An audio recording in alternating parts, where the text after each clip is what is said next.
yang akan disampaikan oleh Al-Mukarram Al-Alim Abuya Abdus Syakur Yasin MA, pengasuh Pondok Pesantren Candang Pinggan Indramayu. Semoga apa yang akan beliau sampaikan menjadi wasilah hidayah Allah pada kita semua. Amin ya robbal alamin. Kepada beliau dengan segala hormat kami persilahkan. Assalamualaikum warahmatullahi wabarakatuh.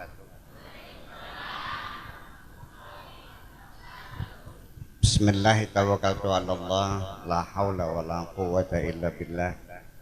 Asyhadu an la ilaha illallah wa asyhadu anna Muhammadar Rasulullah. Allahumma salli ala sayyidina Muhammadin wa ala alihi wa sahabatihi ajma'in, ma ba'du. Para sesepuh alim ulama al-mukarramun, asatiz al-muhtaramun, hadirin dan hadirat rahimakumullah. Dalam kesempatan Isra Mi'raj ini, saya tidak akan menceritakan Nabi Muhammad menawar sholat, karena itu tidak penting, bahkan mungkin juga kurang pantas, karena peringatan Isra Mi'raj ini tujuannya adalah untuk membangun semangat umat melakukan ibadah sholat, sehingga saya melihat tidak pantas kalau saya ceritakan Nabi Muhammad menawar sholat, apalagi nawarnya 9 kali, dari 50 sampai 5 masih disuruh nawar lagi. Mohon dimengerti. Demikian juga tidak akan saya ceritakan Nabi Muhammad melakukan Isra Mi'raj itu dengan jasadnya atau hanya ruhaninya saja. Itu tidak penting, karena nanti paling-paling akhirnya kita jadi bertengkar. Betul gitu. Demikian juga tidak akan saya ceritakan kendaraan yang dipakai apa. Silakan ibu-ibu dan bapak-bapak menduga-duga sendiri saja. Kalau ibu-ibu menduga naik kereta api juga nggak apa-apa. Kalau bapak-bapak menduga naik pesawat juga boleh. Atau gendong sama malaikat juga nggak ada halangan kok. Yang penting untuk diyakini Isra Mi'raj itu benar terjadi. Itu saja yang wajib dipercayai. Selain itu mau percaya silakan, tidak juga tidak apa-apa. Kemudian yang wajib dipercayai yaitu hasil dari Isra Mi'raj. Ini harus dipercayai. Hasilnya kewajiban kita melakukan sholat 5 waktu. Kemudian yang wajib dipercayai 5 waktu itu adalah subuh, duhur, asar, maghrib, isya. Kemudian yang wajib dipercayai jumlah rokaatnya subuh 2, duhur 4, asar 4, maghrib 3, isya 4. Kemudian yang wajib dipercayai kita sholat wajib menghadap kiblat.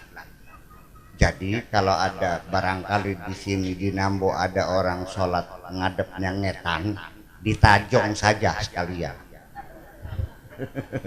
Ya kan, seperti itu. Ini supaya jelas, jangan ada pertengkaran di antara umat Islam. Sebab nanti dalam pelaksanaan syariat Islam sendiri, ini karena kita di Indonesia, dari sejak awal para penyebar agama itu suka mengemas seremoni-seremoni dengan tradisi-tradisi lokal. Ini tolong jangan lalu menjadi pertengkaran di antara kita. Yang agamanya adalah sholatnya. Adapun bedugnya itu adalah budaya. Jangan mengatakan bahwa bedug itu adalah bid'ah, wa kullu bid'atin dhalalah wa kullu dhalalatin finnar. Itu saja. Kentong adalah budaya. Silahkan ibadah dikemas dengan budaya, tidak menjadi masalah asal kita mengerti budaya mana, agama mana. Jangan dianggap semuanya sebagai agama, nanti kita akan menuduhnya itu bid'ah. Kecuali kalau ibu-ibu sholat zuhur atau sholat isya awalnya takbir lalu tidak baca surat Fatihah, bacanya lagu Indonesia tanah airku. Nah, itu perlu ditabok tuh, itu namanya bid'ah. Tapi kalau dikemas supaya ibadah ini menjadi nyaman sesuai dengan tradisi kita, itu boleh-boleh saja. Ini saya ambil jalan tengah supaya jangan ada orang bertengkar masalah bid'ah di sekitar ibadah sholat ini. Paham, Bu? Jadi seperti begini, saya kasih contoh. Pernikahan yang agamanya itu kan ijab dan qabul, betul ya. Kemudian saksi mas kawin. Adapun roti buaya yang sebesar meja ini itu mah bukan agama. Bawaan pihak laki-laki itu mah bukan agama, itu budaya. Kemudian kerudung yang dipasang di kepala pengantin laki perempuan itu mah bukan agama, itu mah budaya. Termasuk menabur-naburkan sawer beras beas kuningnya dengan uang, itu bukan agama, itu budaya. Termasuk menginjak telur kemudian dicuci oleh istrinya, itu budaya bukan agama. Jangan sembarang bilang bid'ah dong. Paham kira-kira gitu? Ya itu supaya jelas. Ini budaya, jangan dibid'ah. Kalau budaya semua juga bid'ah. Nabi nggak pakai sarung, Nabi nggak pakai topi hitam, Nabi nggak pakai ikat, Nabi pakainya sorban. Tapi kalau di sini ya ongkep pakai sorban, panas. Ya seperti itu. Nabi pakai jenggot, orang Arab pakai jenggot. Soalnya di sana orang jenggotnya lebat dan hitam. Nah kalau saya jenggotnya 3 kan lucu. Iya kan seperti itu. Nah pulangnya maka saya ingin mengatakan malam ini yang lebih penting daripada kita menceritakan hal-hal yang boleh dipercaya dan boleh tidak. Saya mau bertanya kepada sahabat-sahabat saya, saudara-saudara saya di Dukuh Nambok nih, yaitu bahwa Allah berjanji barang siapa yang melakukan sholat dijamin oleh Allah tidak melakukan kejahatan-kejahatan. Au kama qala ta'ala fi kitabil aziz, inna salata tanha 'anil fahsya'i wal munkar. Salat itu mencegah kejahatan-kejahatan, al-fahsya dan munkar, kekejian dan kejahatan. Percaya atau tidak? Percaya atau tidak? Saya juga percaya. Bahkan saya bersumpah demi Allah, demi Rasulullah, itu janji Allah yang benar. Ya. Akan tetapi ketika kita melihat pada realita di lapangan bahwa di Indonesia ini orang melakukan ibadah sholat semakin banyak, bahkan masjid-masjid semakin banyak bahkan dibangun semakin besar, bahkan semakin mewah, apalagi orang naik haji paling banyak se-alam dunia ya dari Indonesia. Kita ngantrinya 10 tahun lamanya. Lebih dari itu, bahwa negara Indonesia sekalipun bukan negara Islam tapi negara Pancasila, tapi jauh lebih hebat daripada negara-negara yang mengklaim sebagai negara Islam. Kenapa? Negara kita memberi fasilitas yang luar biasa kepada umat Islam untuk mempermudah melakukan ibadah sholat. Saya 20 tahun di luar, betapa sulitnya melakukan sholat.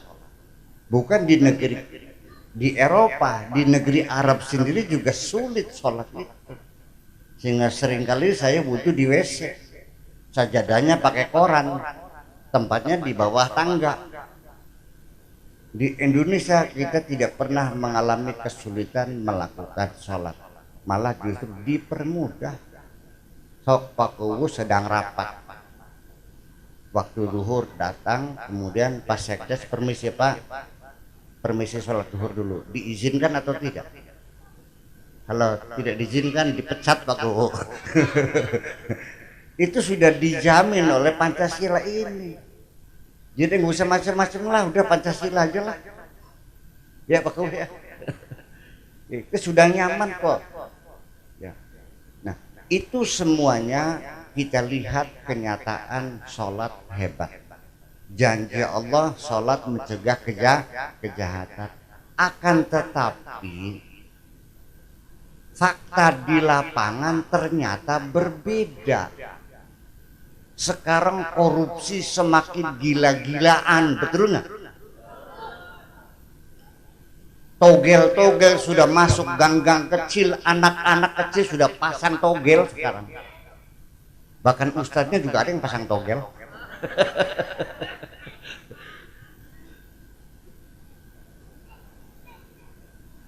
Dari mulai Indramayu sampai Patok Besi, Subang, terakhir sana tempat pelacuran sepanjang jalan. Betul? Ada enggak orang yang sholatnya rajin 5 waktu tidak tinggal, bahkan kadang-kadang dengan qobliyah dan ba'diyahnya, tapi kalau temannya pinjam 10 juta kembalinya 15 juta, ada enggak? Jadi gimana? Katanya mencegah kejahatan, tapi jahat juga. Sholatnya rajin, tapi kalau malam minggu tidak pernah ketinggalan ke tempat warung remang-remang itu. Lalu habis pulang mandi junub, lalu sholat tobat. Nah, di sini saya ingin mengatakan, jangan berkomentar ketika melihat kenyataan seperti itu. Ya, eta mah percuma sholatna. Awas, ini berbahaya ketika kita menyimpulkan sholat itu percuma. Murtad.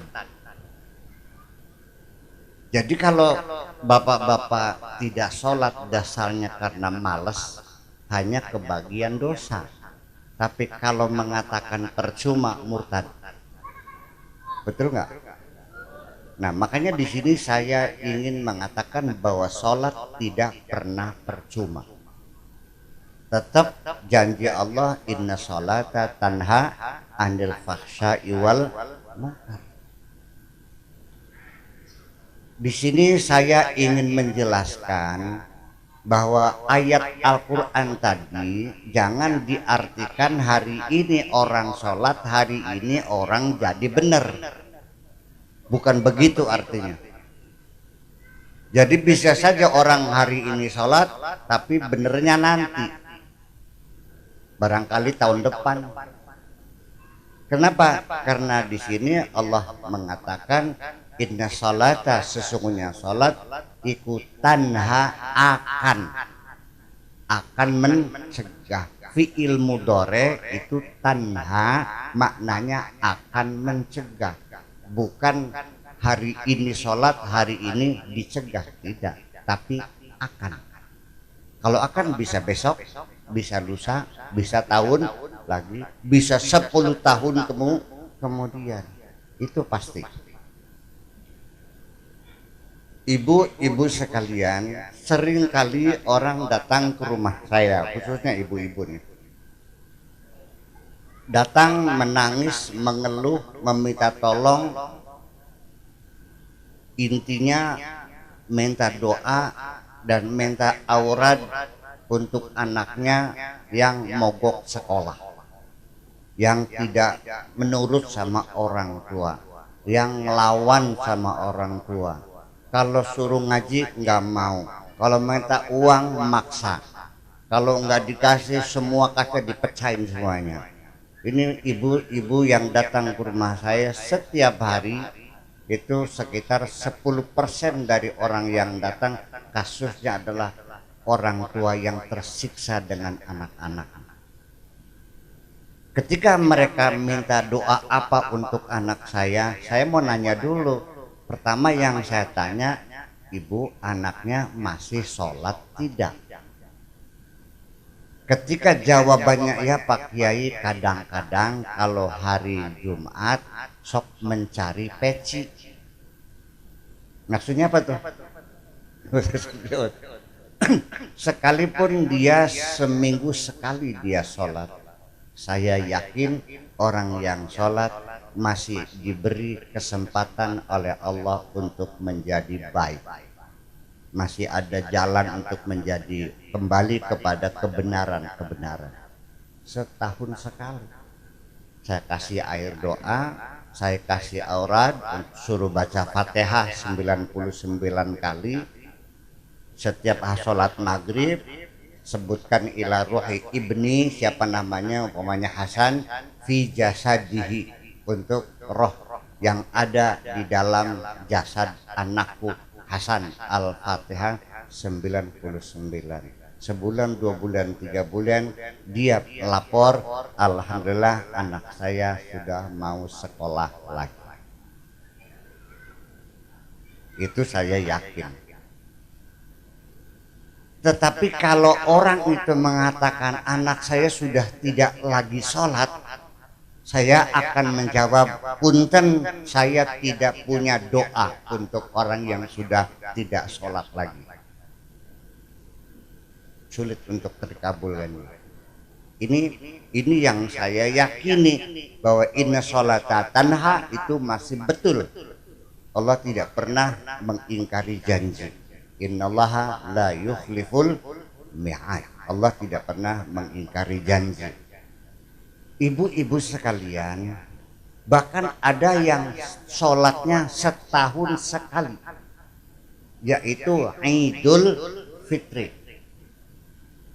Perempuan-perempuan Indramayu yang melacur di Jakarta kalau bulan puasa mudik, Bu, menjelang lebaran tuh mudik tanggal 20 sampai 25, sampai menjelang lebaran mudik.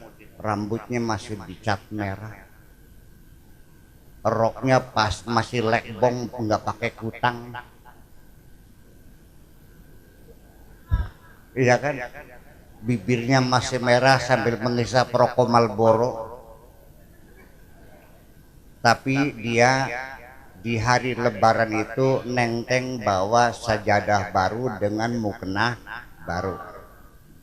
Satu kali dia sholat Idul Fitri. Setelah itu, setelah selesai Idul Fitri, sajadah hilang, mukena pun hilang. Tahun depan datang lagi, bawa mukena baru, sajadah baru. 1 tahun sekali jidatnya bersujud. Saya masih ada harapan kapan-kapan dia bisa bertobat kepada Allah. Ini artinya bahwa orang kalau masih sholat, ibaratnya kalau telepon tuh kabelnya masih nyambung, sekalipun tinggal 1 kabel dan bunyinya tidak jelas, masih kerasa kresek, ya kan? Ya artinya sekalipun setahun sekali dia masih sadar ketika melakukan dosa-dosa dan masih ada kerinduan ingin kembali kepada yang benar. Ini persoalan. Betul nggak kira-kira? Masih ada teguran dari Allah, sekalipun nanti ketika kita akan mengikuti panggilan Allah, kita harus berperang dulu dengan setan. Dan dalam pertempuran kita dengan setan, ya bisa terjadi kadang-kadang menang, kadang-kadang kalah. Ya begitu kira-kira. Ya sekali menang sekali kalah, menang kalah, menang kalah, bagus. Menang kalah bagus. Kalah menang masih lumayan. Ya kan?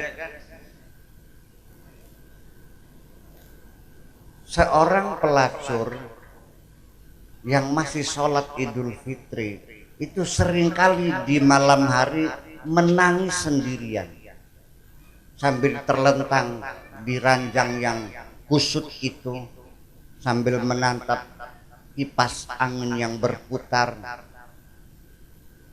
Tiba-tiba air matanya meleleh, meratapi dirinya.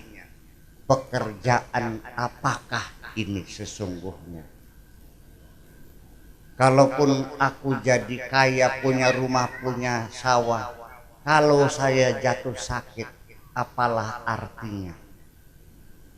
Dan hari itu dia sangat lelah sekali karena habis melayani 100 orang.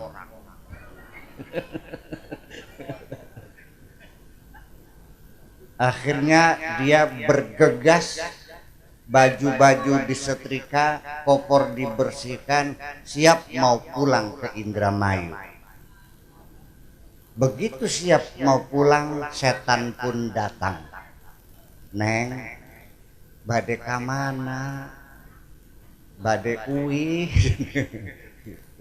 Kata setannya, ngapain lu pulang? Mau makan apa?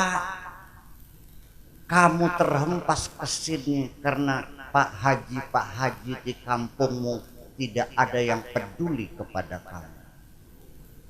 Anak 4 perlu kau kasih makan mereka.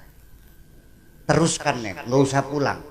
Pulangnya nanti kalau sudah bisa beli sawah 10 hektar, bisa beli rumah, bisa beli mobil Jazz, Honda Jazz, kayak hadiah dari Ahmad Fatona.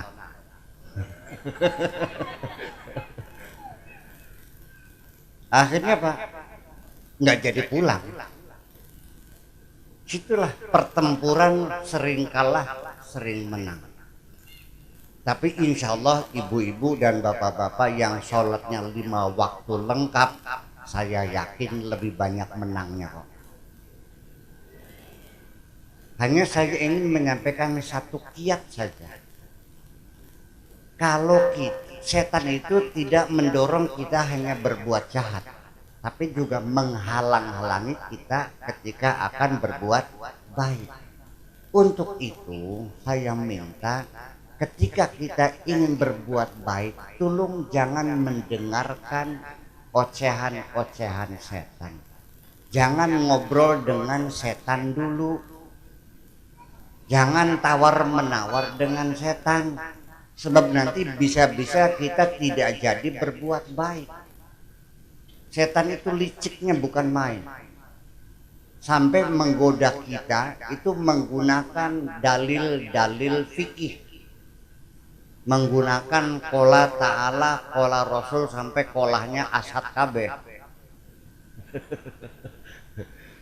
Ya namanya kolah kan ya. Sampai kering semuanya.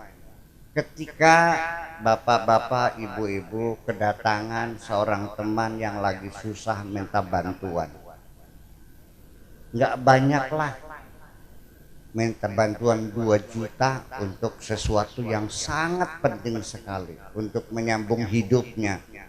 Mungkin kita orang yang masih sholat akan terharu melihat orang susah, betul?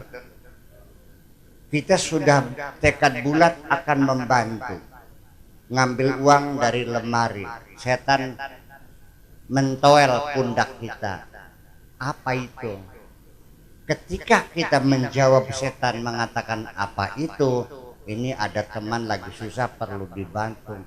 Setan pun akan mengatakan, kok banyak banget, 2 juta kan sama dengan 4 ton kan, 2 ton 4 ton. Berapa ton 2 juta tuh? 4 ton, 2 ton. 2 ton. Jangan banyak-banyak, kata setan. Ngapain? Kata malaikatnya, jangan dengarkan setan. Wala tattabi'u khutuwati syaitan. Inna syaitana lakum aduwwum mubin. Jangan ikuti langkah setan. Dia pun berani memaksakan diri, didorong malaikat untuk memberi bantuan. Begitu akan diberikan, setan menggoda lagi. Kamu ingat enggak, teman kamu yang sekarang susah ini kan dulunya orang kaya. Ketika dia kaya, dia kan mencaci maki kamu, memfitnah kamu jadi maling, menghinakan kamu. Sekarang kamu kaya, dia miskin. Jangan dibantu, puas kalian. Kata malaikatnya, tidak demikian wahai hamba Allah. Justru sekarang saatnya kamu membuktikan kebesaranmu. Kamu memaafkan kesalahan orang dan kamu membantu orang yang dulu pernah menjahati kamu. Kamu akan menjadi hamba Allah yang hebat. Semangat lagi. Bayangkan pertempuran setiap hari dalam diri kita ini. Begitu akan diberikan, setan pun memegang tangan kita, menghalang-halangi uang yang akan kita sodakohkan itu. Kata setan, ntar dulu saya mau nanya nih. Makanya jangan sok mendengarkan setan. Apa sih katanya? Ini begini, kamu ini kan masih punya hutang sama tetangga. Beli semen, beli besi buat dandan rumah tuh. Kan utang kamu kan 2 juta. Sekarang saya mau nanya, wajib bayar hutang atau wajib sodako?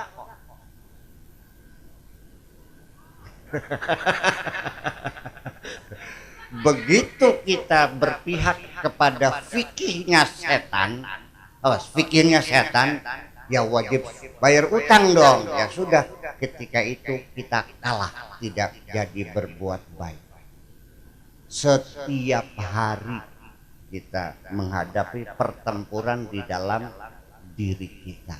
Sholat ini adalah bimbingan Allah yang melatih hati kita untuk terus bisa menang menghadapi pertempuran hati ini. Betul? Itu saja. Ini adalah pendidikan rohani yang luar biasa dan bukan main. Saya merasakannya. Oleh karena itu saya ingin berpesan kepada ibu-ibu khususnya, kalau kita ingin berbuat baik, jangan berpikir panjang. Ini orang susah, ingin kita cepat ambil uang di dompet langsung berikan. Jangan ngobrol dengan setan dulu, nanti nggak jadi. Udah jangan mikir, ambil, nggak usah dihitung, nih udah kita aja selesai. Itu yang menjadi persoalan kita. Makanya bapak-bapak dan ibu-ibu sekalian, ini juga menjadi persoalan di dalam sholat ini, bahwa ternyata tidak selalu orang pinter itu rajin sholat, dan tidak selalu orang bodoh malah sholat, malah terbalik-balik. Saya dulu waktu di Syria, waktu di Mesir, di Libya, itu banyak punya teman-teman yang berasal dari Eropa Timur, dari Yugoslavia, dari Cekoslovakia, dari Rusia, ya, dari Uni Soviet dulu. Mereka sekolahnya di negeri Arab jurusan syariah, usuluddin, ya, hafal Quran, bahasa Arabnya lancar, nahu sorobnya pinter, tapi nggak sholat. Dari Thailand juga, dari Patani itu juga sama, sarjana usuluddin tapi nggak sholat. Kenapa seperti itu? Karena di negeri mereka belajar sholat itu setelah usia 25 tahun. Karena di negeri-negeri komunis orang tidak boleh beragama kecuali setelah dewasa. Jadi pendidikan sholatnya itu dimulai sejak usia sudah dewasa. Saya pernah punya teman dari Thailand tinggal di rumah saya, tapi dia nggak sholat. Azan maghrib dia merokok aja. Saya bilang, maghrib enggak, ntar aja lah katanya. Cih, kamu kan usuluddin, sebentar lagi jadi sarjana, masa nggak sholat? Ya ntar aja lah, masih malas katanya. Jadi saya marah. Ya sudah, kalau kamu tidak sholat jangan tinggal di rumah ini bersama saya, silakan, saya rumah sendiri. Rupanya dia ketakutan, diancam saya usir. Akhirnya bilang, iya, saya mau sholat. Ambil air wudhu kan, masuk kamar, terus terdengar oleh saya Allahu Akbar, Bismillahirrahmanirrahim, Alhamdulillah Rabbil Alamin. Saya senang teman saya itu sholat. Tetapi ketika saya buka pintunya, ternyata dia sedang berselimut. Saking malesnya, tuh bersalah. Tapi juga saya punya tetangga di Indramayu namanya Bitarmi. Ada Bitarmi sini. Betapapun dia sangat ngantuknya di malam hari, dia gelisah nggak bisa tidur. Saya tanya, kenapa tidur aja sih? Soalnya saya belum sholat isya. Ya Allah. Padahal baca Fatihahnya juga masih robil ngalamin. Iya kan? Masih walab bedolin. Tapi dia tidak bisa tidur karena belum sholat isya. Apa sebabnya? Karena Bitarmi ini dilatih, dididik, diasuh oleh orang tuanya untuk melakukan sholat sejak kecil. Jadi sholat ini adalah bukan persoalan ilmu, tapi pembiasaan sejak kecil. Makanya dalam hal ini, Bapak-bapak dan ibu-ibu sekalian, Rasulullah memberikan pesan dan ini sangat penting.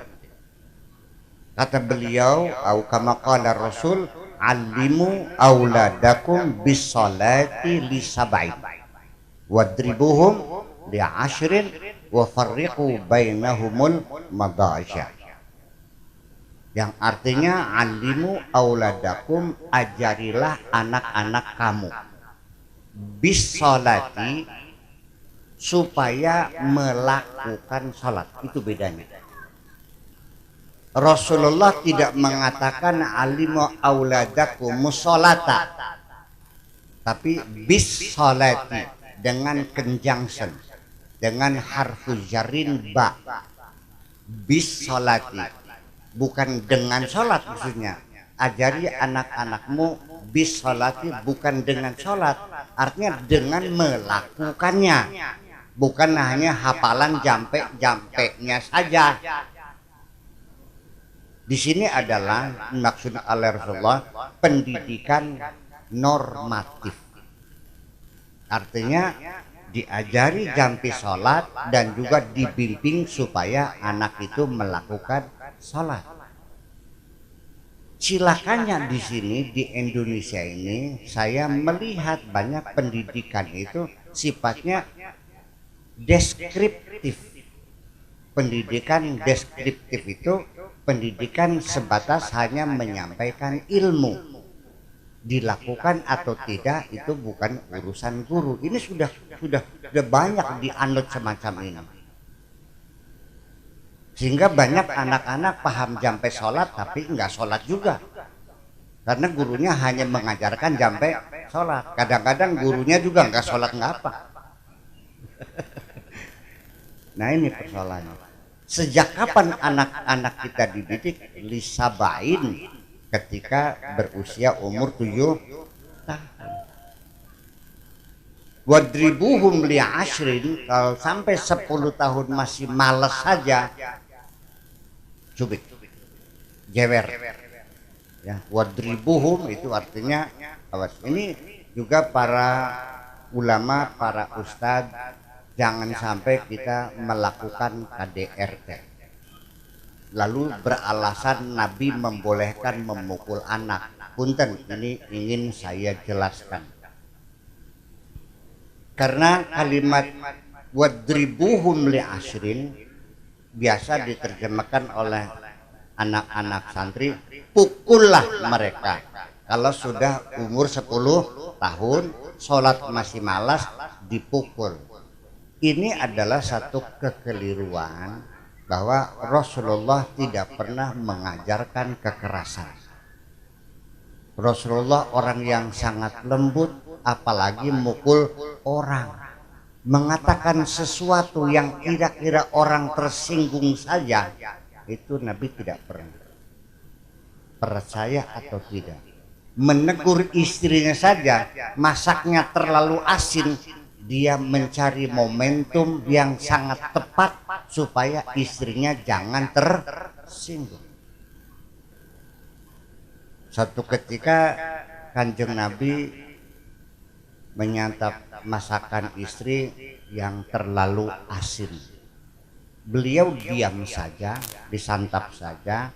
Di malam hari sambil dipeluk istri itu, dia nanya, hari ini kamu beli garamnya di mana? Di warung kulon. Gitu. Nanti besok beli di warung wetan aja dah, katanya gitu. Kenapa sih? Di warung kulon mah garamnya asin. Bayangkan betapa indahnya Rasulullah menegur orang. Dia menghindari orang jangan sampai tersinggung. Bayangkan. Dan ini petunjuk Allah kepada Rasulullah, tidak boleh menyinggung perasaan orang. Betapa Rasulullah itu ditegur oleh Allah gara-gara ada orang buta datang, wajahnya merengut. Apa tuh? Saya sudah merengut ya. Merengutlah, wajahnya merengut, lalu mukanya berpaling. Abasa wa tawalla an ja'ahul a'ma. Ditegur seperti itu Kanjeng Nabi karena perasaan yang sangat halus. Seminggu nangisnya, kecewanya, merasa bersalah.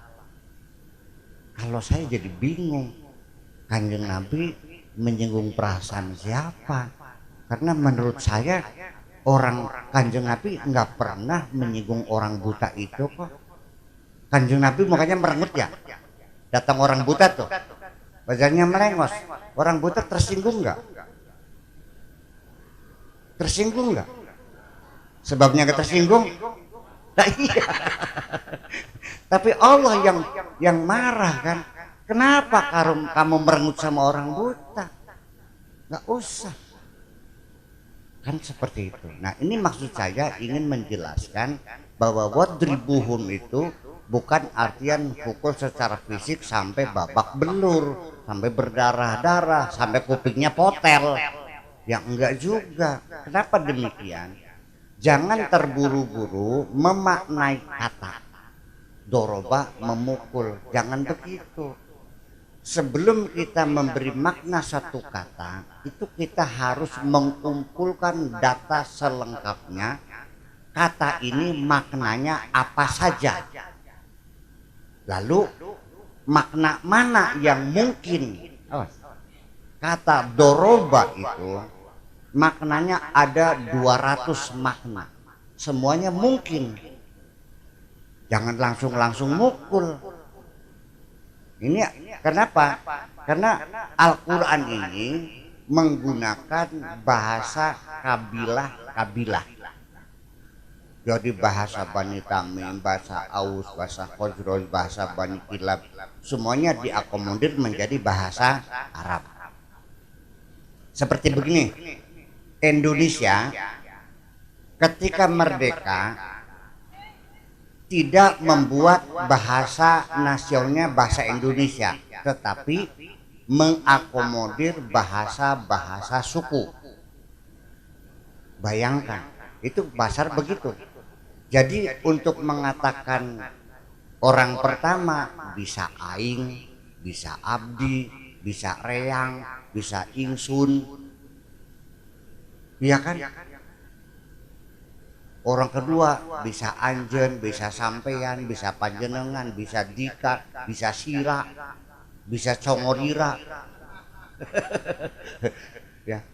Nah itu. Nah nanti lafad-lafad itu dari dua suku yang maknanya berbeda, itu maka menjadi lafad mustarok.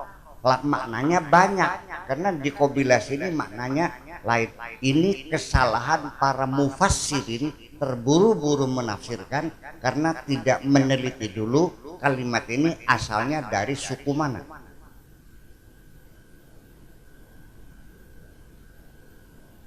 Orang Jawa kedatangan tamu orang dari Dukunambo yang berbahasa Sunda, dikasih minuman, air, kan gitu, kue, kata tuan rumah orang Jawa, mangga dikersakan, nggih nuhun, nuhun, kumaha, bagaimana, enak, nuhun, amis, amis. Dia mikir, saya nggak pernah pegang ikan, kok amis. Dari situ sering kesalahpahaman bahasa seperti itu. Kalau saya menguraikan makna doroba mungkin tidak selesai sampai pagi. Saya hanya beri contoh saja. Allah mengatakan innallaha la yastahi an yadriba masalam ma ba'udatan wa ma fawqa. Yadriba bukan mukul tapi memberikan contoh. Makna doroba juga seperti dorobal kaumul khiyamah. Orang itu memasang tenda. Doroba bagaimana masang. Buruh dalam menghadapi kenaikan BBM melakukan mogok massal. Bahasa Arabnya idrob. Kita melipat gandakan modal, membagi untung, namanya mudharabah. Kitab itu ada salah satu adrubin, 3 darab awal, ad-darbu tsani, ad-darbu tsalits, itu artinya fasal. Bayangkan 200 makna, jangan terburu-buru. Jadi ad-darb itu jangan diartikan memukul secara fisik, tapi di pressure. Gitu, ditekan. Kamu jajannya sehari 5.000 kan? Tadi pagi bangun kesiangan kan, nggak sholat subuh, nih jadi 4.000 saja. Gitu. Karena isanya ketiduran dulu, subuhnya kesiangan, jadi dipotong 2.000, 3.000 saja jajannya. Gitu. Kalau nggak sholat sama sekali, nggak ada jajan, itu termasuk ad-darb. Paham? Sekarang kamu berangkat sekolah jauh, mau beli minta sepeda, karena kamu tidak sholat nggak usah sepeda. Itu namanya ditekan gitu, bukan ditabokin sampai benjol. Ya apa kok ya? Jadi jangan sembarangan. Nah di sini saya ingin mengatakan bahwa ini persoalan sholat saja. Ini orang salah paham mengartikan sholat. Karena artinya salah, maka pikiran kita pemahamannya salah. Sekarang saya mau nanya, ketika ibu-ibu melakukan sholat setelah Allahu Akbar lalu baca surat Al-Fatihah, saya mau bertanya, apa yang ada di benak hati ibu ketika sedang melakukan sholat? Saya tanya, kamu sedang apa? Sok jawab. Dalam pikiran kita sedang menyembah, betul kan gitu? Sedang menyembah Allah. Saya jadi bingung ketika orang sholat disebutnya menyembah Allah. Kenapa seperti itu? Ini gara-gara terjemahan sholat dalam bahasa Indonesianya sembahyang. Jadi dikiranya sholat itu menyembah. Betul kan? Sholat itu bukan menyembah, sholat itu berdoa. As-sholat lughatan ad-doa, itu saja. Allah itu bukan sesembahan. Allah itu Tuhan, sang pencipta alam semesta ini. Dia tidak membutuhkan persembahan. Kalau agama animisme ketika diminta supaya memberikan barokah jembatan supaya awet, maka Tuhan itu minta persembahan, minta kepala kerbau, minta kopi, minta telur asin, sate bawang, sate sabrang, kan gitu, bubur merah, bubur putih. Allah mah nggak butuh itu, tuh nggak butuh.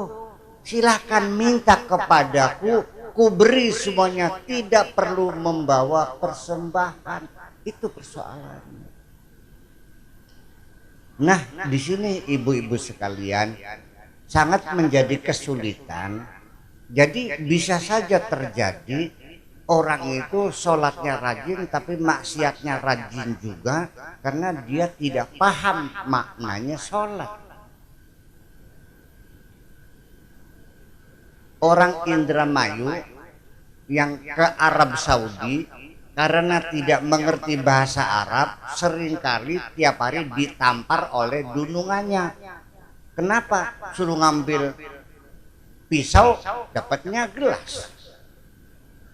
Suruh bikin kopi, bikinnya teh. Karena dia tidak paham. Nah, pemahaman awal pengertian tentang kata itu namanya persepsi. Orang kalau persepsinya salah, maka konsepsinya salah. Kalau konsepsinya salah, konklusinya salah. Kalau konklusinya salah, maka aplikasinya salah. Kalau aplikasinya salah, implementasinya salah. Kesananya salah semua. Jadi tolong dibenarkan dulu persepsi yang benar supaya nanti sholat ini betul-betul efektif mencegah kejahatan-kejahatan. Ibu-ibu sekalian, persepsi itu adalah pemaknaan terhadap sesuatu yang dalam bahasa ilmiah namanya definisi. Kata orang Jawanya pelanggaran, kata bahasa Inggrisnya batasan, kata orang Arabnya at-ta'rif atau al-qaulu syari'. Begini, sampai sekarang orang belum bisa mendefinisikan sholat. Yang ada deskripsi. As-sholat af'alun wa aqwalun muftatahatun bitakbir wa muftatamatun bis taslim. Sholat adalah sekumpulan perbuatan-perbuatan dan perkataan-perkataan yang diawali dengan takbir dan ditutup dengan, itu mah bukan definisi. Itu makanya menjadi sulit. Ini Bu, mendefinisikan sesuatu itu adalah menghantar pikiran kita supaya mengerti apa sesuatu itu. mahiyatus syai', dari awal mahiyah atau mahiyatul asya, hakikat sesuatu. Betapa sulitnya saya mendefinisikan salat. Ibu-ibu punya anak kecil yang lagi belajar bicara. Biasanya kalau anak lagi belajar bicara selalu bertanya apa itu, apa ini, apa itu, apa ini. Betul gitu ya? Di pagi hari ibu masih ngantuk, anak nanya, "Ibu, kalau kursi itu apa sih?" Karena ngantuk ibunya mengatakan, "Ya buat duduk tuh," katanya gitu. Anak itu mengerti kursi adalah buat, betul nggak nih? Betul. Nah, saya uji sekarang. Waktu siang ibu mencari gunting, cuman diinget-inget gunting yang nggak ada, kayak tadi habis dimainin sama anaknya. Jadi kan ditanya, "Anak, tadi kamu mainan gunting ya?" "Iya." "Mana sekarang guntingnya?" "Aduh, poho di mana? Sok diinget-inget." "Oh lupa, di kursi Bu," katanya. "Di mana kursinya?" "Di luar," katanya, "di depan." Ibunya keluar mencari kursi, nggak ada kursi. "Di mana Nak?" "Di kursi." "Mana kursinya?" "Itu di depan tuh, di pinggir jalan." Ibunya, "Mana kursinya?" "Dijewer kan." "Mana kursi?" "Ini." "Ya ini mah namanya buk." Ngerti buk? Buk tuh tembok leser di depan pinggir jalan, depan rumah. Tiap hari banyak orang duduk. Namanya apa kalau di sini? Lenang. Goblok sih ya, kata ibunya. "Iya mah sanes kursi, iya mah buk." Gitu. Yang salah siapa? Pemahaman anak tentang kursi salah karena ibunya mengatakan tempat duduk adalah kursi, dan anak itu melihat tiap hari banyak orang duduk di situ. Berarti itu adalah yang salah anaknya apa ibunya? Anaknya, ibunya salah. Sang ibu sadar salah, dia ingin memperbaiki persepsi itu salah, dipanggil lagi, "Nak, duduk sini baik-baik, dengarkan." Dia ingin menerapkan kursi secara lengkap seperti definisi sholat tadi. Kursi adalah perabotan rumah tangga yang dibuat dari kayu, yang berkaki 4, yang gunanya untuk duduk. Lengkap nggak? Bener nggak? Benar. Udah diuji lagi. Sore hari banyak tamu, kursinya kurang. Sang ibu bilang, "Nak, tolong ambilkan kursi di kamar." Anak itu masuk kamar, keluar lagi bilangnya, "Bu, tidak ada kursi." Itu banyak, nggak ada. Sini. Masuk kamar, "Itu apa?" "Itu mah bukan kursi." "Kenapa?" "Itu kan plastik." Di mana salahnya? Di mana salah ibu menerangkan kursi? Karena dia mengatakan terbuat dari, paham? Tidak semudah itu mendefinisikan. Maka sholat sendiri menjadi masalah kalau mencari definisi. Makanya sekarang definisinya secara lughatan sajalah. Sholat itu adalah berdoa kepada Allah. Selesai itu saja. Iya, sebab jangan sampai kita menganggap bahwa kita menyembah Allah. Allah bukan sesembahan, Allah Tuhan. Allah tidak butuh kepada kita. Saya tidak menyuruh bapak-bapak, ibu mau sholat silakan, enggak silakan. Ini yang menyuruh Allah. Allah juga mengatakan nurut silakan, enggak udah. Allah tidak butuh kepada kita. Yang butuh kita, yang butuh kepada Allah. Ya ayyuhannas antumul fuqara'u ilallah. Manusia, kamu semuanya membutuhkan Allah. wallahu huwal ghaniyul hamid. Allah maha kaya dan maha terpuji.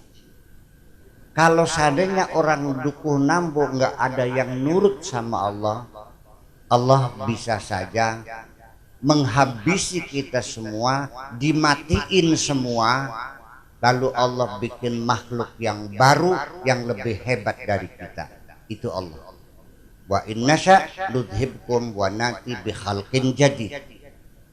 Bikin makhluk-makhluk Allah yang lebih cantik-cantik, yang hidungnya mancung-mancung, nggak pesek-pesek seperti ini. Itulah Allah. Jadi maksudnya Allah itu membuat jin dan manusia bukan suruh menyembah, tapi suruh mengabdi. Nah itulah. Wa ma khalaqul jinna wal insa illa liya'budun. Aku membuat jin dan manusia tidak lain supaya mengabdi, bukan nyembah. Ya, mengabdi. Kalau orang mengabdi kepada negara namanya abdi. Kalau mengabdinya kepada Allah namanya abdillah. Kalau mengabdinya kepada uang namanya abdul dinar, abdul mal, abdul fulus. Jadi mengabdi itu apa? Orang perempuan dari Indonesia dikirim tiket oleh orang Saudi, dibawa ke sana jadi TKW, di sana suruh bekerja. Iya kan? Bukan suruh jilatin kakinya dunungan, suruh nyuci piring. Itu maksudnya. Allah bukan sesembahan kok. Allah Tuhan semesta alam. Ini yang perlu kita pahami. Ini kenapa? Kesalahan Departemen Agama menerjemahkan iya karena butuh hanya kepada engkau saja kami menyembah. Sebetulnya hanya kepada engkau saja kami mengabdi, bukan menyembah. Abada ya'budu bahasa Arab yang sudah diintegrasikan dalam bahasa Indonesia. Abada ya'budu, ini namanya abdi. Bahasa Sunda juga abdi, ya kan?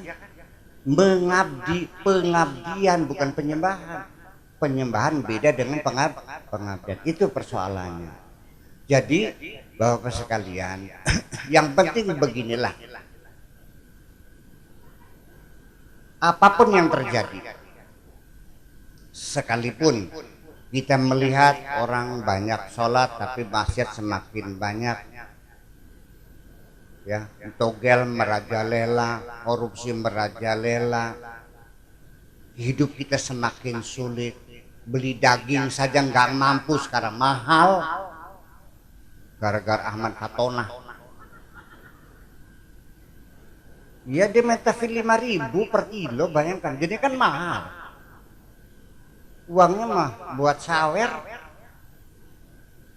ya kan seperti itu.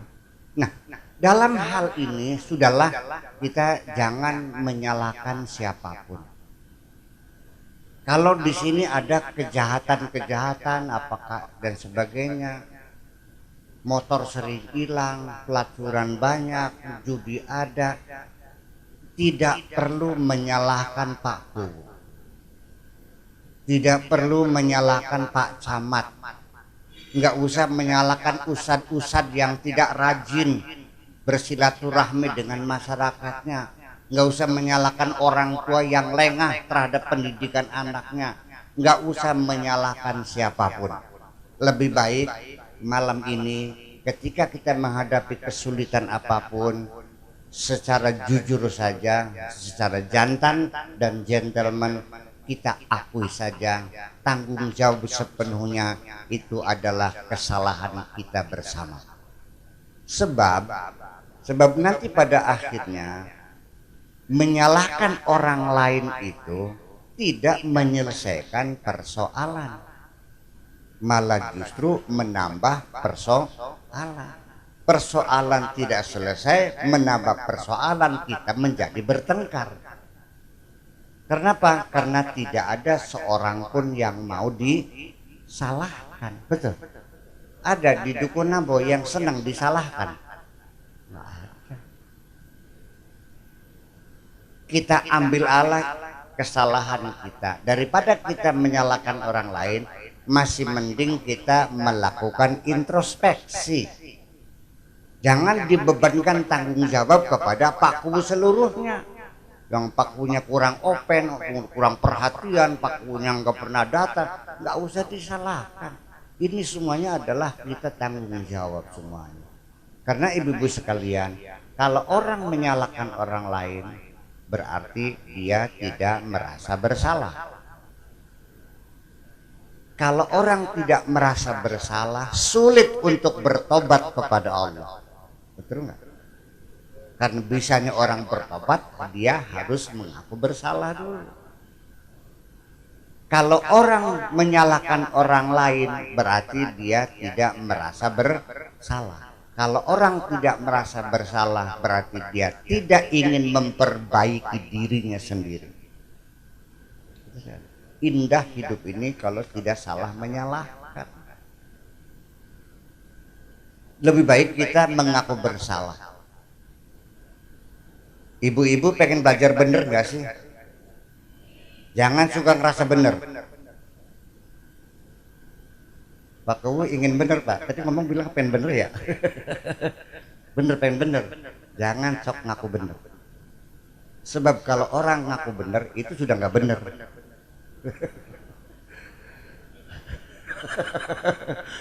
Orang bener itu orang yang tidak pernah mengaku benar. Kanjeng Nabi Muhammad orang bener nggak? Dijamin bener oleh Allah. Tapi justru dia orang yang paling banyak mengaku bersalah di hadapan Allah. Ya ayuhanas tubu ilallah fa inni atubu ilallah fil yaumi mi'ata marrah. Bertobatlah kepada Allah wahai manusia, aku ini sehari 100 kali bertobatnya. Saya mau nanya, orang dukun nabot tobatnya berapa ratus kali? Jangan-jangan karena tidak pernah merasa bersalah. Aing salah naon. Masih nanya aja, kenceng ngomongnya lagi. Ibu sekalian, betapa indahnya hidup ini kalau kita selesaikan dengan pengakuan, oke, saya bersalah. Suami istri bertengkar tidak pernah selesai, bertahun-tahun kayak perang dunia ketiga, pantau ceker sampai engsel copot semua tuh engsel tuh, kaca pada pecah, bertengkar aja. Kenapa bertengkar terus? Karena masing-masing mengaku benar. Kata suaminya, saya benar kok, salahnya apa? Kata istrinya, ya saya benar kok. Bahwa orang yang saling mengaku benar bertengkar tidak pernah selesai. Coba bayangkan ketika suami ibu datang menghadap Neng Gelis gitu ya. Saya mengaku bersalah, saya yang bersalah, maafkan aku. Setelah suami datang mengaku bersalah, pertengkaran berhenti atau berlanjut terus? Hidup ini indah ketika kita mengakui kesalahan. Itu persoalan. Orang yang mengaku benar adalah orang yang tidak benar. Apalagi merasa paling benar sendiri. Nah, itulah dia orang yang paling tidak benar sendiri. Kenapa? Karena orang yang merasa paling benar sendiri potensi bertengkar dengan siapapun. Orang yang mengaku benar sendiri selalu menyalahkan orang lain yang berbeda. Dan akhirnya orang yang mengaku benar sendiri beranggapan mendapat mandat dari Tuhan, bisa memaksa orang lain harus seperti dirinya. Ini awal pemikiran radikalisme. Gawat kan?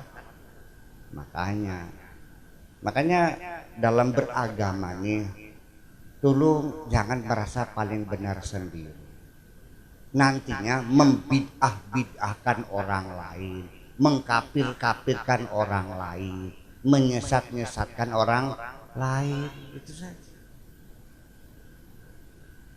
Ya, kira-kira begitu kan. Mesti diwaspadai, mesti diwaspadai. Saya juga di Indramayu insya Allah kondusif karena imam masjid, apa namanya, guru-guru semuanya kita bina setiap saat. Tadi pagi juga habis pembinaan imam masjid di Indramayu rutin. Jadi di Indramayu sudah tidak ada orang bertengkar. Sebab begini nanti,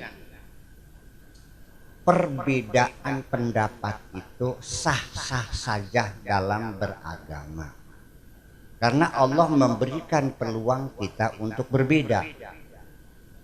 Dan ketika berbeda, berterima kasihlah kepada Allah sebagai rahmat. Ada ulama berbeda, itu rahmat, bukan bertengkar. Ini sholat kok tujuannya untuk mempersatukan umat, kok jadinya malah menjadi pertengkaran, kan aneh. Betul nggak?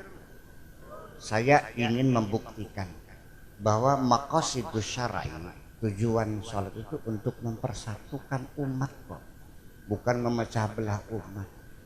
Yuk mari sekarang kita bersama-sama masuk ke tempat ibadah orang lain.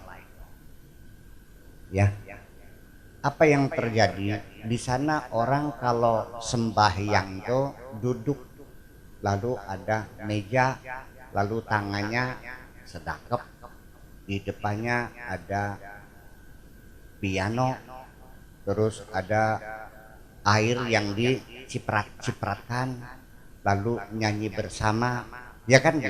Di tempat ibadah orang lain, orang kaya itu sangat dihormati, duduknya di depan. Yang paling miskin duduknya paling belakang. Yang di depan, yang sawahnya 100 hektar, yang 50 hektar di belakang, yang paling akhir sing sawai rong bau setengah, bau neloro wetenge ning tengah. Artinya beli gablek sawah.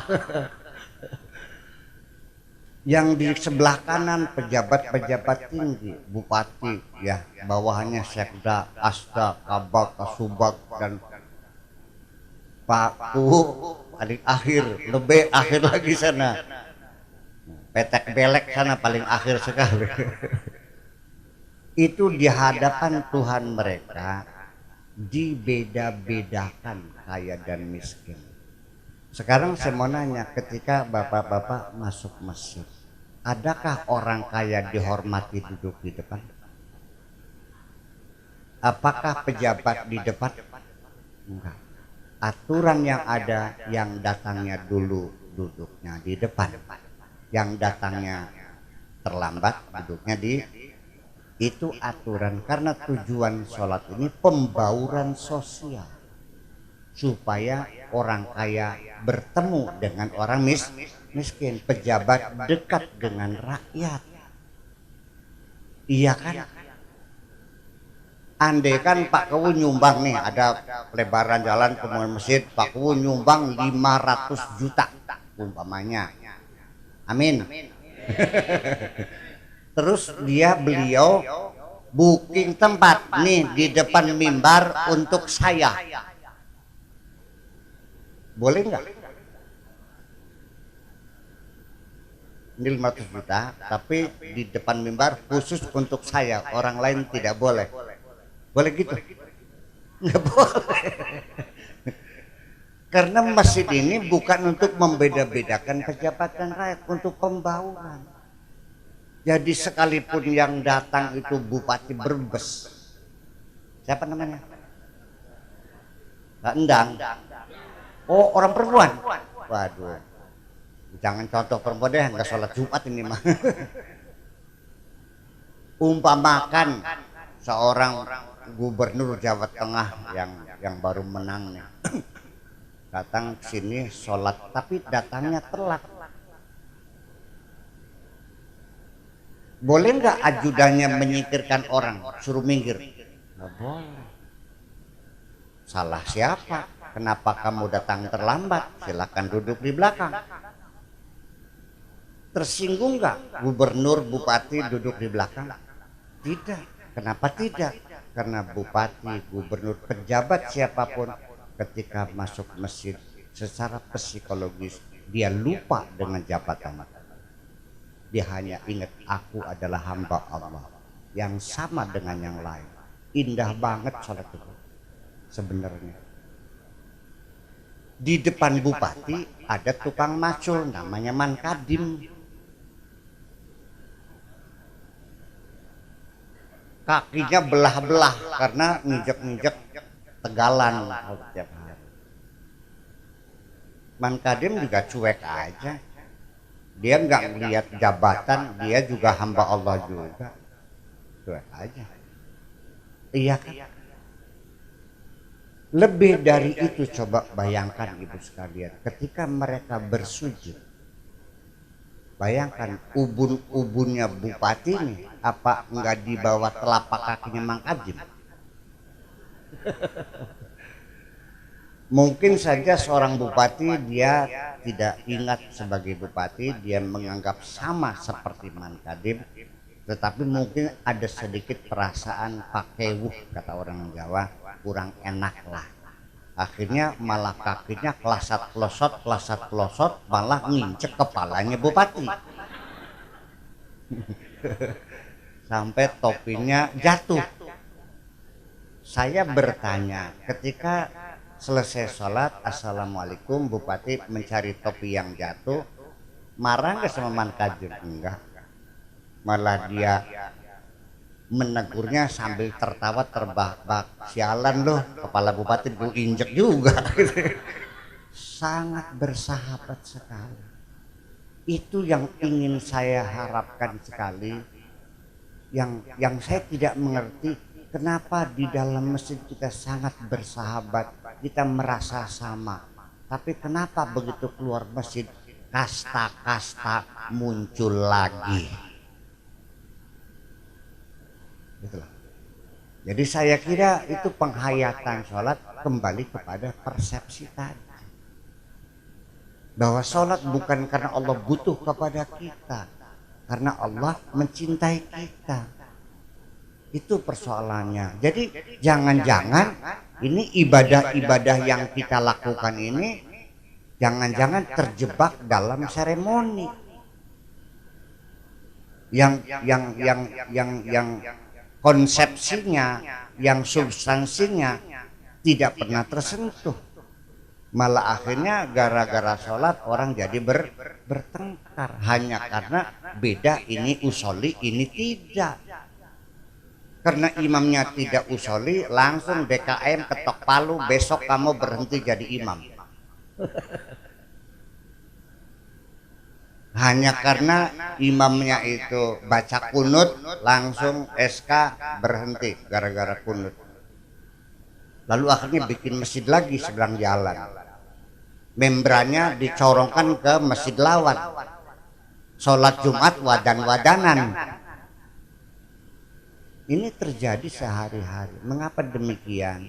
Saya ingin mengajak orang Duku Nambo bahwa perbedaan-perbedaan itu nggak usah dipersoalkan, bahwa sholat itu sealam dunia. Saya memberikan testimoni yang sesungguhnya. Saya pernah sholat di berbagai negara di dunia selama 20 tahun. Saya tua di jalan, baik di Belanda, di Inggris, di Belgia, di Perancis, di Italia, di Mesir, di Saudi. Saya pernah sholat menghadap barat, pernah menghadap timur, pernah menghadap utara, pernah. Ya, karena itu kemana-mana kan. Saya paling lama menghadap timur, karena saya 9 tahun di Tunisia, 4 tahun di Libya, menghadap timur sholatnya. Ternyata sholat umat manusia, umat Islam sedunia tidak ada yang sama. Dari mulai takbir sampai nunjuk, sampai nyelinguk, nggak ada yang sama.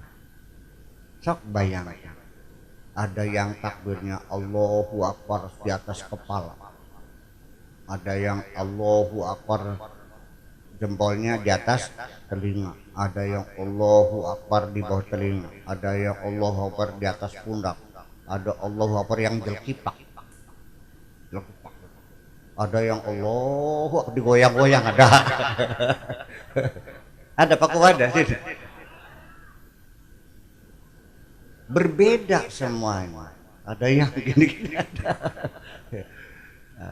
Nah setelah takbir ada yang sedekap di dada, ada yang di perut, ada yang sambil pegang bodong.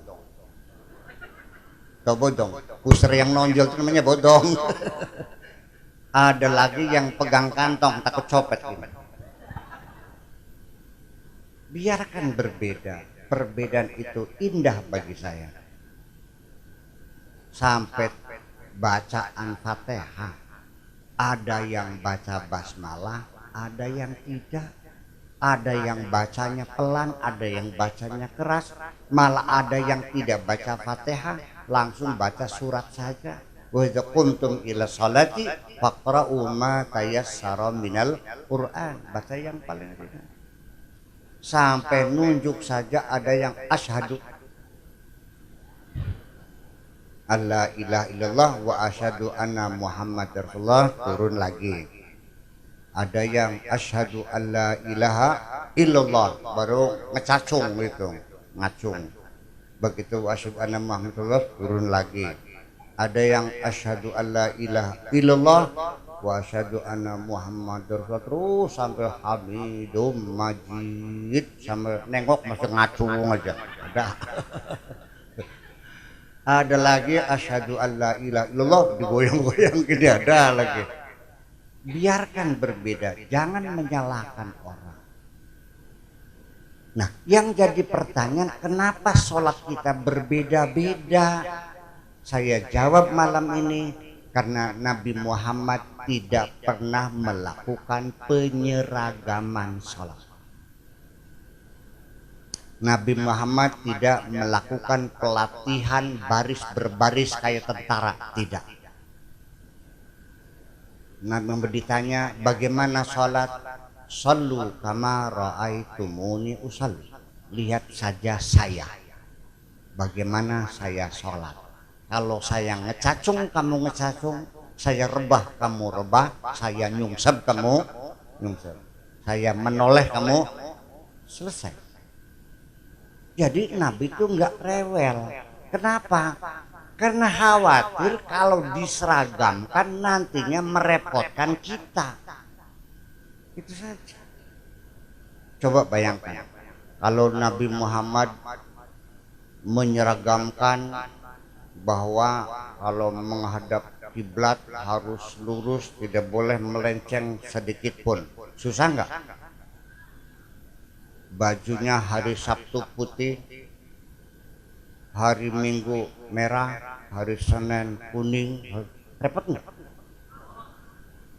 Kalau takbir telunjuk harus pas di bawah telinga dan jari 4 harus nempel semua, harus begini, repot nggak? Kalau mau sholat harus sikat gigi semua 5 kali, repot nggak? Nabi nggak mau. Aku tidak mau merepotkan kamu. Laula an asyqa la amartuhum bisiwaki 'inda kulli salatin.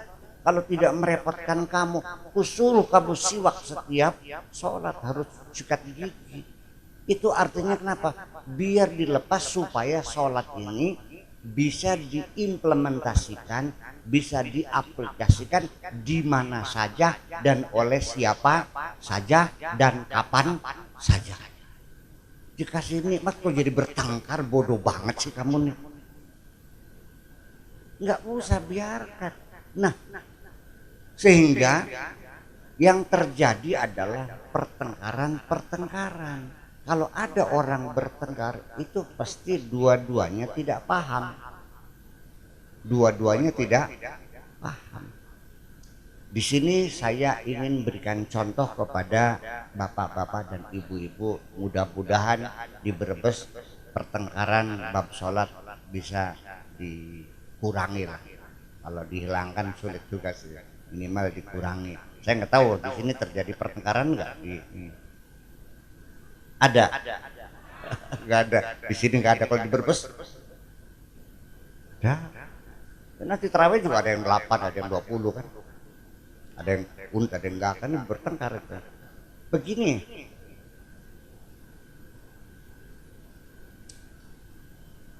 kalau imam di sini habis salaman sama perempuan yang bukan muhrim langsung mengimami sholat, bapak-bapak mau nggak berjamaah dengan dia? Enggak. Sebabnya apa? Sebabnya batal. Itu menurut mazhab Imam Syafi'i. Tapi kalau imamnya bermazhab Maliki, dia sholatnya sah nggak? Bener. Sah nggak? Dia mazhabnya Maliki. Habis salaman langsung sholat, tidak wudu lagi. Karena menurut mazhab Maliki, senggolan dengan perempuan tidak membatalkan wudu. Jadi dia tidak wudu lagi. Saya bertanya, orang bermazhab Maliki sholatnya sah nggak? Sah. Siapa yang bilang tidak? Ya kan begitu. Ini yang menjadi persoalan pertengkaran tuh karena nggak paham sesungguhnya. Imam Maliki yang mengatakan tidak batal, Imam Syafi'i yang mengatakan batal, Imam Hambali yang mengatakan tergantung. Kalau sentuhannya ada derdeknya, ada sernya, batal. Kalau dingin, sejuk, nggak ada ser-sernya, nggak batal. Ini semua dalilnya sama. Qala ta'ala aula mastumun nisa. Imam Syafi'i yang mengatakan batal, dalilnya qala ta'ala aula mastumun. Imam Maliki yang mengatakan tidak batal bersentuhan laki perempuan, dalilnya qala ta'ala aula mastumun nisa. Imam Hambali yang mengatakan tergantung, kalau ada syahwat batal, kalau tidak ada syahwat tidak batal, dalilnya juga sama aula mastumun nisa. Kenapa berbeda? Di sini letak perbedaannya. Kata Imam Maliki aula mastumun nisa, ini khusus untuk para ustadz ya. Aula mastumunisa di situ wazannya mufa'alah. Artinya ada tambahan alif, ziyadatul alif ba'dal fa'i, menjadi la masa, panjang. Itu maknanya lil musyarakah.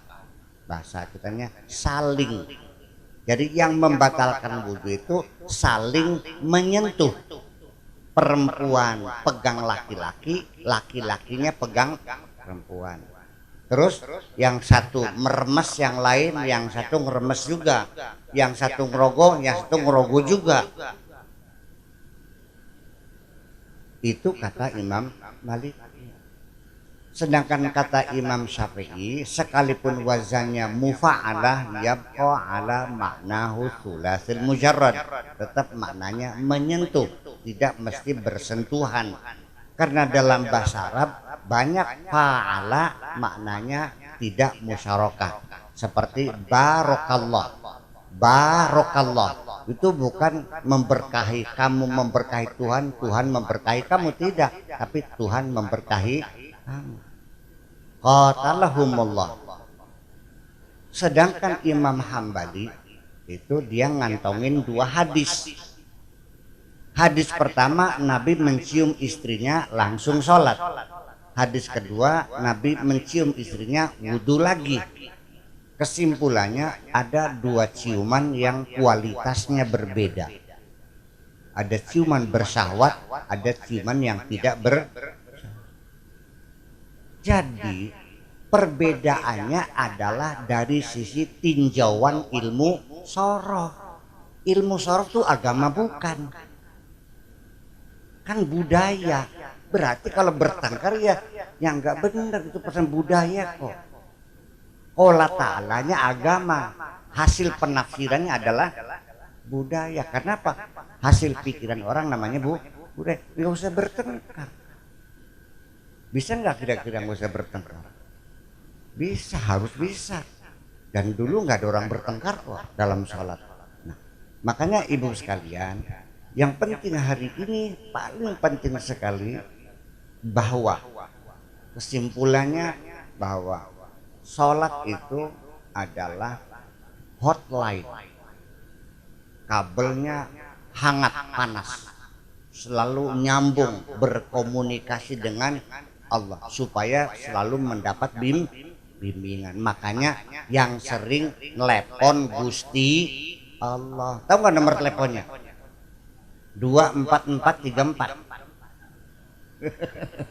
Jangan lupa 2443 yang sering setiap hari supaya terus berdering, terus menegur, supaya kita selalu merasa bersalah. Di sini saya ingin akhiri pengajian ini dengan cerita zaman dahulu kala, yaitu ketika iblis diusir dari sorga. Nah ini iblis tidak pernah merasa bersalah. Ketika ditanya kenapa kamu tidak mau bersujud kepada Adam, jawaban dia dengan membelakakan mata terbelalak, aku lebih hebat dari Adam. Kata Allah, pergi kamu dari sorga. Oke, bayangkan, kurang ajar kan? Diusir bilangnya oke sudah. Silakan pergi. Nanti dulu ada 2 permintaan ya Tuhan. Saya siap keluar asal 2 permintaan dikabul. Silakan minta apa, saya kabul semua. Yang penting kamu enyah dari sini. Pergi dari sini. Saya minta panjang umur. Oke, saya kabulkan panjang umur sampai kiamat. Apalagi sok? 2, izinkan saya menggoda manusia sealam dunia. Saya kabulkan, silakan goda semuanya. Itu kata iblisnya. Qala fa bi'izzatika la ughwiyannahum ajma'in. Tetapi setelah iblis itu keluar, dia sangat gembira menari-nari karena umur panjang sampai kiamat dan diberi izin menggoda manusia. Dalam pikiran dia nanti di akhirnya manusia akan masuk neraka semua bersama saya. Tetapi ketika iblis sudah keluar, iblis ntar dulu begini, silakan kamu goda semua, tetapi nanti siapapun manusia yang merasa bersalah lalu dia meminta maaf kepadaku, pasti ku ampuni semuanya. Si iblis, ya kalau begini mah kerja bakti. Sudah kerja siang malam capek-capek dihampura ku Gusti Allah, sia-sia kan. Dari situlah iblis membangun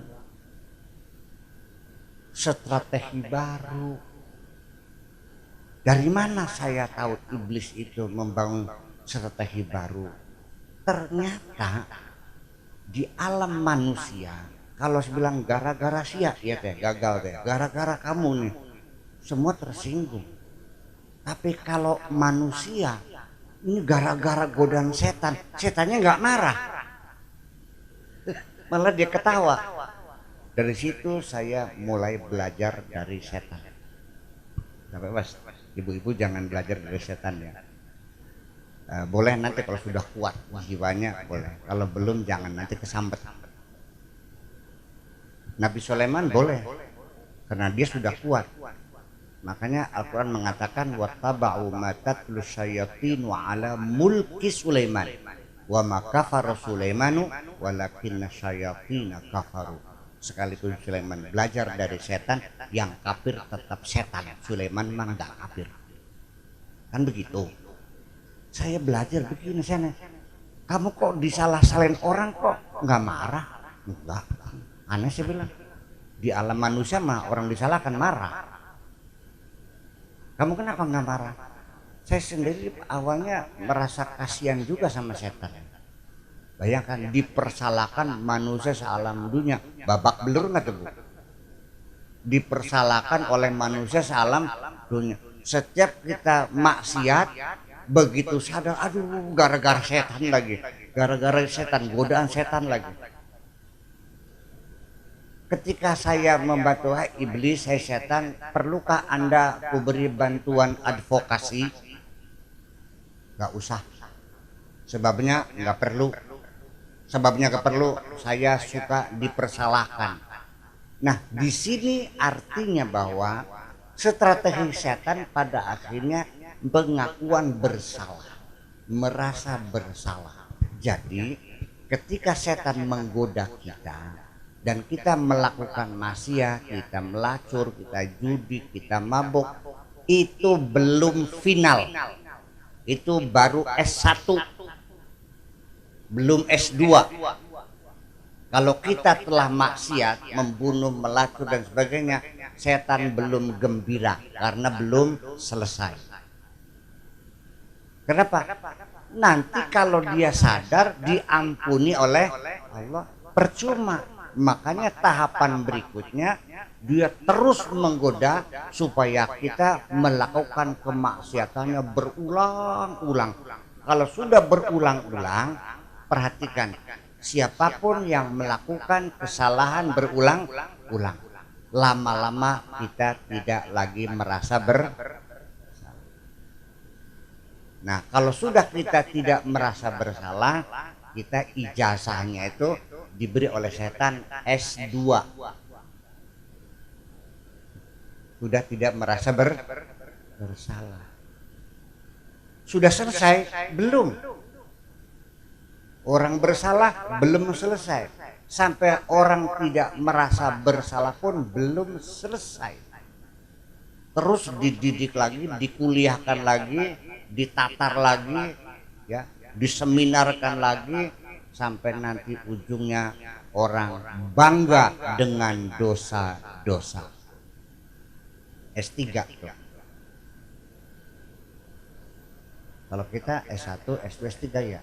Di setan mah ada S4. Ibu-ibu ada nggak orang yang bangga dengan dosa-dosa? Banyak.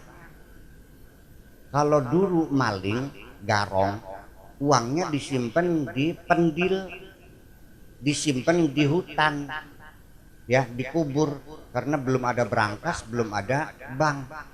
Terus dipakainya buat jajannya dikit-dikit supaya orang jangan tahu kan. Tapi maling-maling sekarang uangnya dibelikan rumah 10 miliar di hadapan rumah-rumah kumuh bangsa ini. Betul? Buat beli mobil bagus-bagus dibagikan ke cewek-cewek cantik. Jangan sebut nama, nantinya dosa.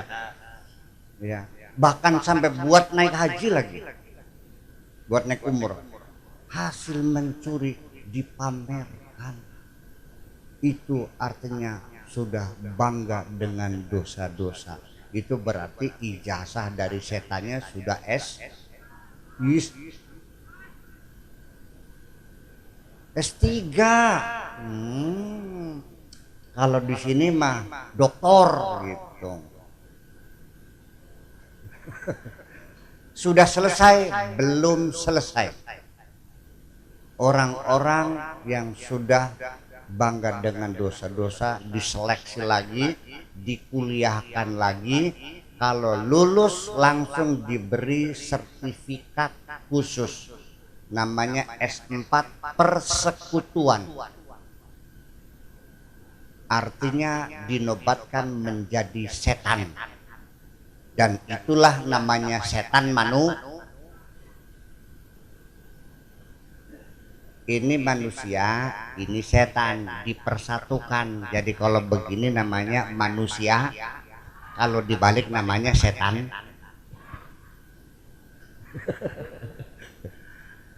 Iya, setan manusia. Bahwa para nabi, para rasul pun banyak digoda oleh setan-setan manusia. Walaqad ja'alna likulli nabiyyin aduwwas syayatinil insi wal jinni. Karena Nabi juga digoda oleh setan-setan jin dan setan-setan manusia. Nah, kalau manusia sudah jadi setan, dia bukan hanya berbuat jahat, tapi ngajak-ngajak orang berbuat jahat. Peran setan dimainkan oleh dia karena dia sudah setan ngajak orang maksiat. Kalau setan sudah berbentuk manusia, godaannya lebih efektif dan lebih efisien. Kalau setan jin menggoda saya, paling bisik-bisik Pak Kuwo, Pak Kiai, yuk ngelacur yuk, ada cewek cantik tuh. Ada yang seperti itu. Saya kalau setan menggoda paling a'udzubillahi minasyaitonirrajim, setan panas kabur pergi. Sekalipun nanti datang lagi. Goda lagi a'udzubillahi minasyaitonirrajim, dia kabur sekalipun datang lagi. Tapi kalau setannya sudah berbentuk manusia, bibirnya merah, hidungnya mancung, bau aromanya semerbak, buah dadanya sangat menonjol sekali. Ini kan saya ngalami sendiri. Lagi buka ban kempes pas di depan warung remang-remang. Tidak sengaja, tidak. Sedang ganti ban, dia keluar sama ngerokok Marlboro. Bayangkan teteknya disendulin ke punggung saya. Sedang apa Mas? Sedang ganti ban. Kebetulan mau ganti oli juga boleh. Ayo, apa saya gak menggelapar nih? Masya Allah, kelihatan. Tetapi ketahuilah, sangat luar biasa godanya. Dan ketahuilah, ketika mata kita selaputnya dikupas oleh Allah, baru kelihatan tengkorak-tengkorak itu. Ya, wa idza kashafna anka ghita'aka fakana basarukal yawma hadid. Kelihatan tengkorak. Kiranya apa? Tapi saya katakan enggak usah dikelupas lagi, enggak bisa tidur nantinya. Udah mata begini aja lah. Enggak usah ngelihat, mengerikan sekali. Itu sudah setan. Sebelum kita menjadi setan, tolong sholatlah. Saya takut barangkali ada yang jadi setan. Percaya nggak? Iya. Ada nggak setan yang menjadi pemimpin? Ada. Sekali bunuh 6 juta mati digas. Sekali hantam dengan meriam di tengah-tengah penduduk sipil itu mati 1000 orang. Hanya bisa dilakukan oleh setan-setan manusia. Betul nggak Pak? Itu makanya, nah setan manusia yang menjadi pemimpin namanya Taghut. Yang paling aktif, yang paling efektif supaya kita selalu sadar bersalah adalah sholat itu. Percayalah, makanya aqimis sholata li dzikri, ala bi dzikrillahi tatmainnul qulub. Sampai hati kita menjadi tenang. Kalau kita sudah itminan, sudah tenang, percayalah ibu-ibu, kalau sudah hati kita tenang, pergulatan kita sudah tidak bisa digoda oleh setan lagi, kita sudah khusyuk kepada Allah saja, percaya tidak akan lama kita pasti dipanggil oleh Allah. Ya ayyatuhan nafsul mutmainnah, wahai jiwa yang tenang, irja'i ila rabbiki, ayo pulang kepada Tuhan. Wadkhuli fi ibadi, silakan masuk rombongan hamba-hambaku. Wadkhuli jannati, silakan pintu surga terbuka untuk kamu. Siap? Nanti pagi mau? Nah, disinilah ibu-ibu sekalian, makanya betapa pentingnya sholat. Saya yakin sholat bermanfaat, ya kan? Makanya yang paling efektif, tolong titipkan sholat kepada anak-anak kita sejak dini. Jangan lengah, titipkan sholat kepada anak-anak kita. Saya yakin orang yang masih sholat 5 waktu sulit untuk menjadi setan. Amin ya rabbal alamin. Dah segitu aja kita. Apabila ada yang kurang pantas, kurang enak, mohon maaf. Tetapi saya yakin dengan harapan mudah-mudahan sekecil apapun ada manfaatnya. Mangga sarang-sarang bismillahirrahmanirrahim. Rabbana auzi'na an nashkura ni'mataka allati an'amta 'alaina wa 'ala walidayna wa an na'mala salihan tarda wa adkhilna bi rahmatika fi 'ibadika salihin. Rabbana atina fid dunya hasanah wa fil akhirati hasanatan wa qina adzabannar. Wa sallallahu ala sayyidina Muhammadin wa ala alihi wa sahabatihi ajma'in.